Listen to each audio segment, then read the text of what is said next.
Okay, let's look back at this falling ball problem.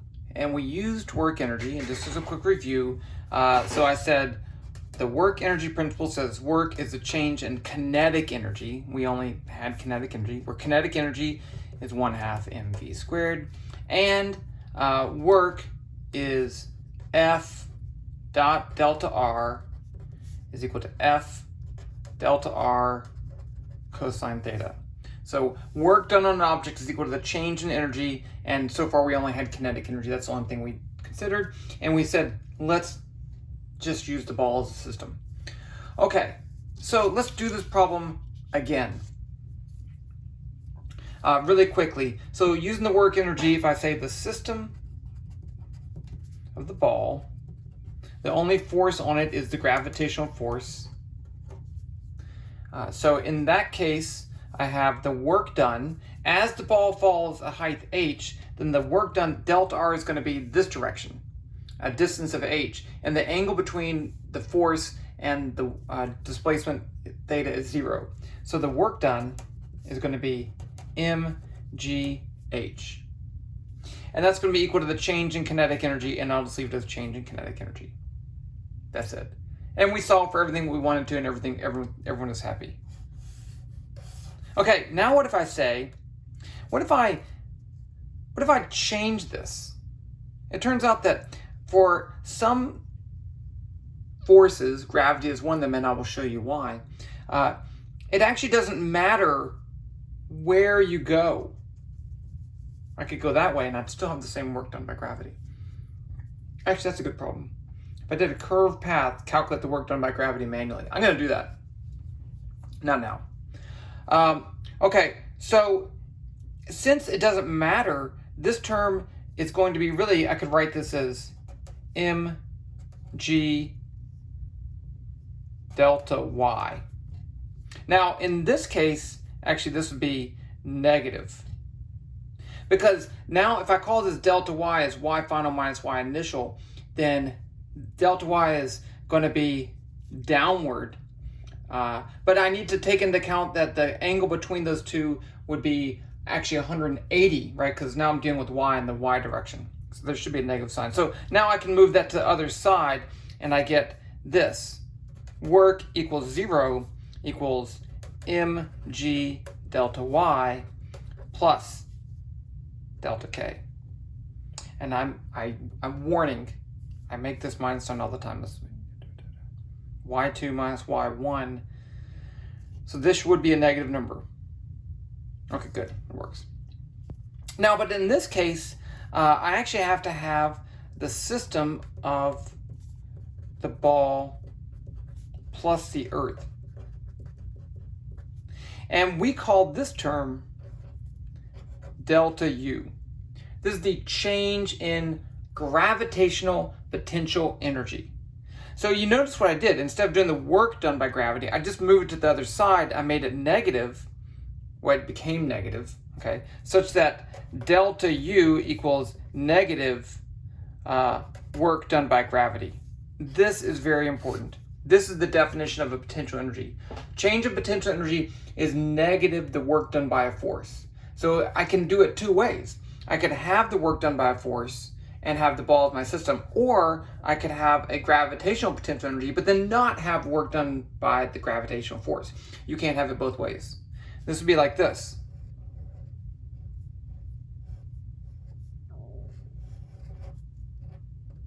This is a cake with candles.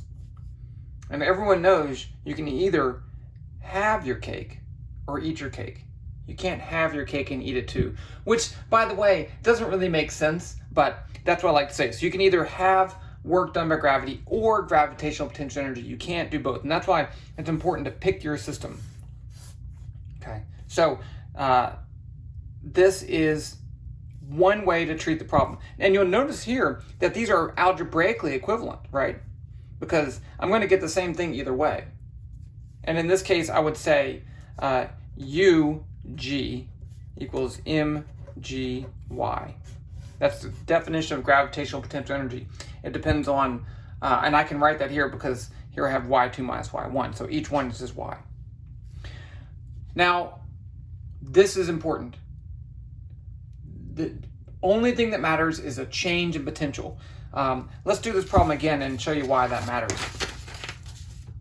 I have so many things to talk about. I guess I'm overwhelmed with the talkativeness.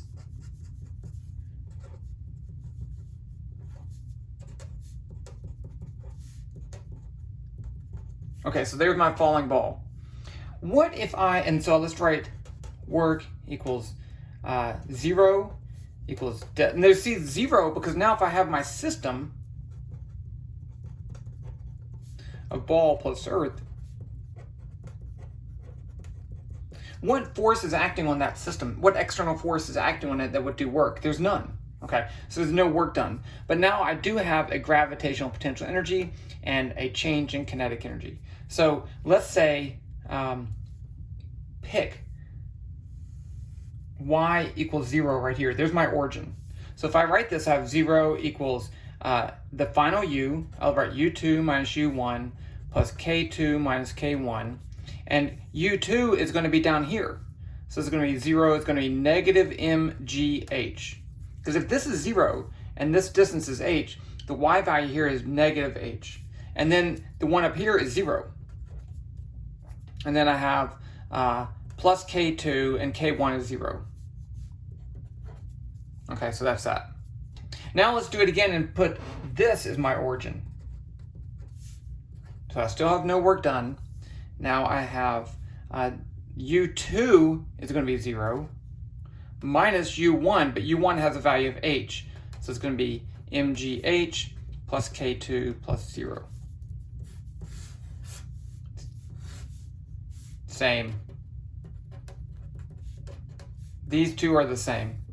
So I have negative mgh plus 0 or 0 minus mgh. I get the same thing. It doesn't matter where you pick your origin. But you do have to pick. If you say just potential energy without really talking about changes in potential energy, that's bad. Okay. Now I want to do one more problem, and then we're going to do some more examples with this in cooler situations. I want to break it into pieces. Okay, so here I have the same situation.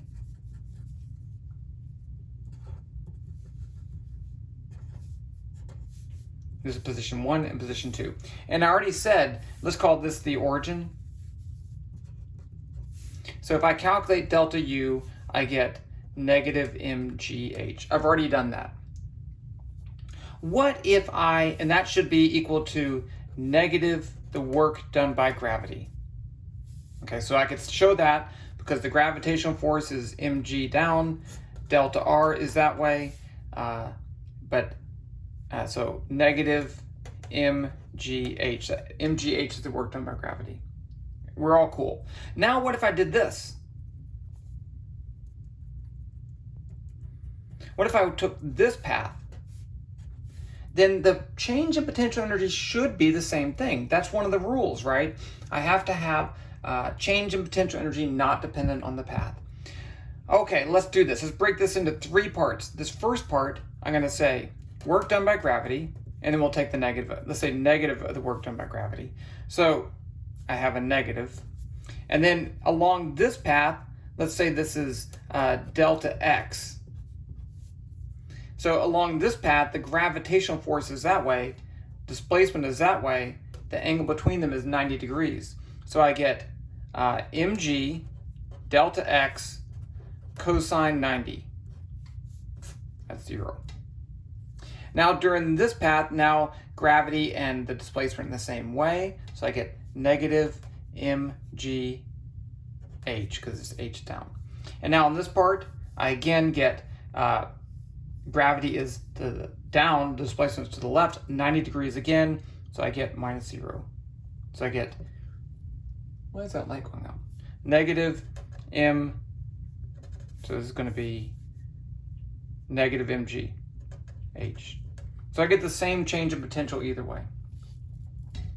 Okay, I think I'm going to skip the next video. I'm going to do this problem, and this is a teaser. I'm kind of excited because I just thought of it. Same thing, h, and this is a circle.